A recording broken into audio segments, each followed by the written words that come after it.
In places as different from each other as Mthatha and Cape Town, the extortion racket seems to be growing in South Africa. Many businesses are under siege. Pay or we will rob you. Pay so we don't rob you. Some pay the money, and others have simply shut down their operations and closed shop. Part of the challenge is that even if you want to pay, there are different syndicates and gangs vying for the market. Pay one and another one will come knocking, and some business owners have paid the ultimate price for refusing to comply with their lives. No one is exempt from this thing. They target ordinary workers, teachers, they target business owners. An ophthalmologist had to shut down his practice because of this. Service stations have been closed down, but they also go for street vendors.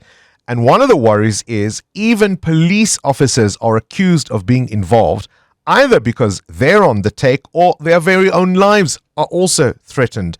How do we deal with this? The police minister is our guest this morning, Senzo Mchunu. I appreciate your time and for joining us. This is a really, really worrying crime. How extensive is it?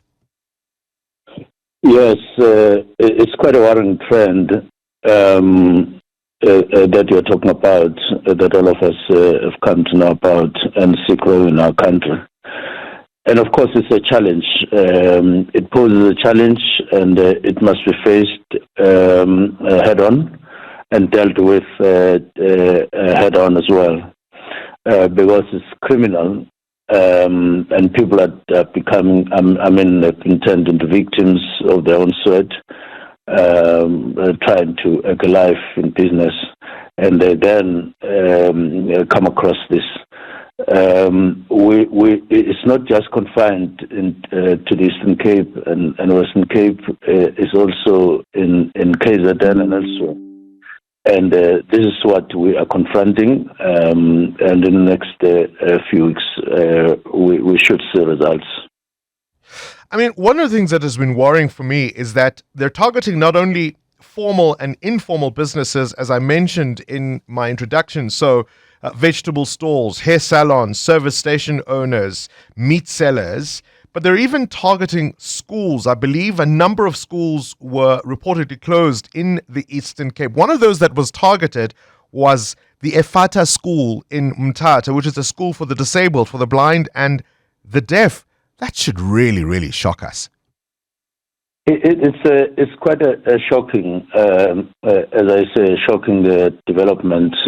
Of course, it would have started at some point, and maybe there was no realization that this was there for keeps and it would grow into such a phenomenon. We come at a time when this has grown to that extent. In some cases, we hear of women in villages where you have to either post the 50 rand on your window, or you get raped if you don't do that, and so we have gone wild. Oh my gosh! But there isn't a lot on my side to lament about. We are confronted with a situation that is ugly, a situation that is criminal, a situation that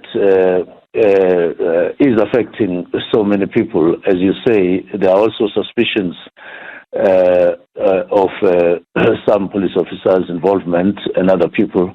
We on one hand, we have started laying ground plans to deal with this, but on the other, we are collecting as much information as possible on names and surnames of people who are behind this at any level. There are those who are identified as kingpins, and there are those who are identified as runners. And it's not confined to extortions only.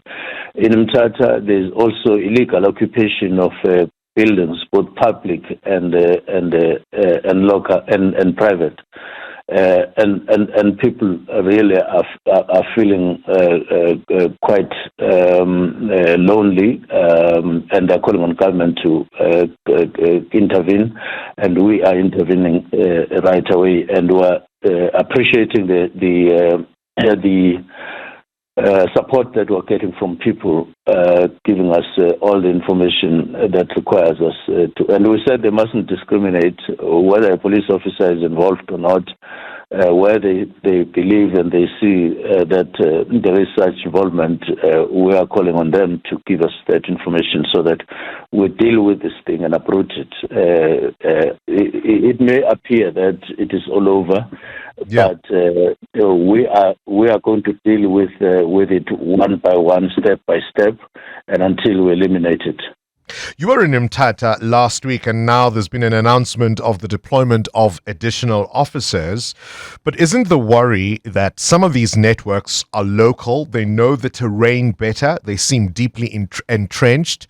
And of course, the other concern is if officers are not themselves on the take, they are afraid because they are also going to be targeted by these networks, by these syndicates. So how will outsiders make a difference?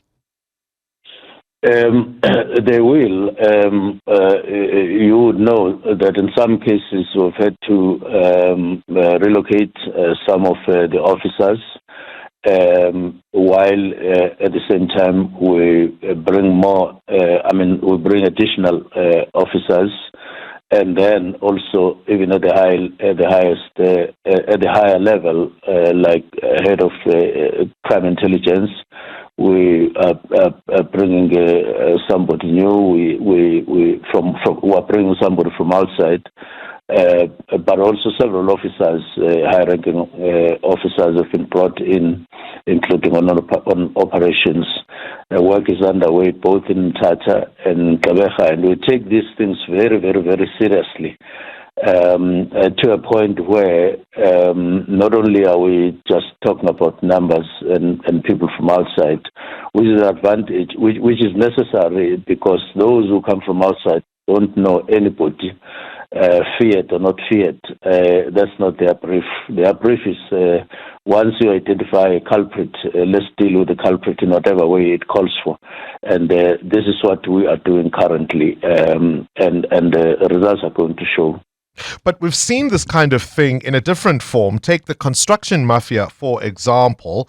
The modus operandi is not that dissimilar.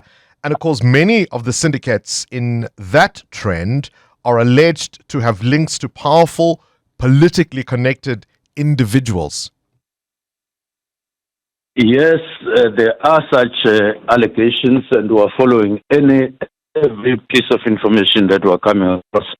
And as far as us having to deal with criminality, we don't feature anyone as high-ranking or politician or non-politician. We just are dealing with information and criminality. And when we deal with this situation in terms of arrests and otherwise, it will just cut across. Yes, there is that allegation that there are so-called politicians that are involved. And I wouldn't want really to bless people and call them politicians when well, they're certainly politically connected. I mean, how much does all this indicate the failure or even the decimation of crime intelligence? We've watched this thing grow. The bigger context, but I'm saying this on a very low voice, that there is the situation, the economic situation, if you look at it objectively, but from below. But when you then hear allegations of, economic, socio-economic situation, in the sense that there would be people who are trying to make a living in business, like those that you were talking about, women or any other people selling on the side of the street, and others opening their businesses small as they would be, trying to protect themselves against poverty and hunger. But then the mention and the allegation of involvement by politicians, go against that immediately and to say, no, it's not just a socio-economic situation, but there is criminality, pure criminality, because those who are supposed to be politicians would, for instance, be in some positions or the other that they occupy in governance of the country. And so when you hear allegations of their involvement, the whole or quite a greater part of the scenario becomes that of pure criminality. And I do say that we shouldn't call such people politicians. We just call them criminals that are occupying certain political positions. How soon, Minister, can you commit to us seeing arrests, to smashing these syndicates and networks? I'm just not at liberty to say at what stage we are, but understand us to be very much on the ground.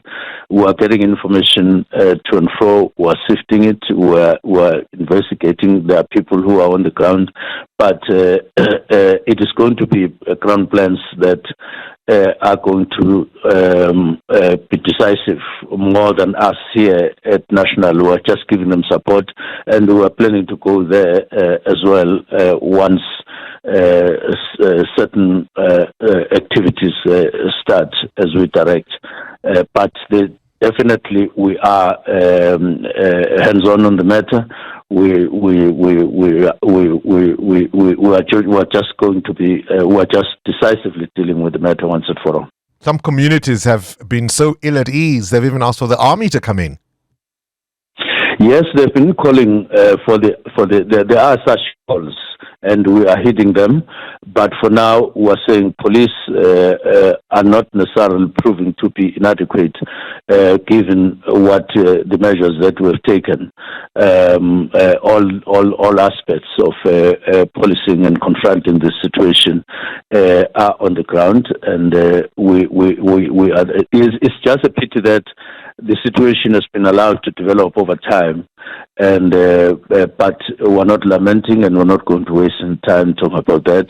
What we have to deal with is the situation as it presents itself in front of us, requiring being dealt with. But we said in dealing with this, we just want people to be aware that we are not going to be massaging the situation, because this is criminality. It's just confrontation and dealing with it and overcoming it.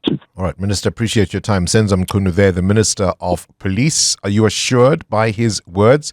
Are you reassured that this is not something that is likely to spread to other parts of the country and become uncontrollable? Crime, as I say, does lend itself to copycats. Current events, developing stories, tough questions, your voice making a difference. This is Breakfast with Bongani Bingwa.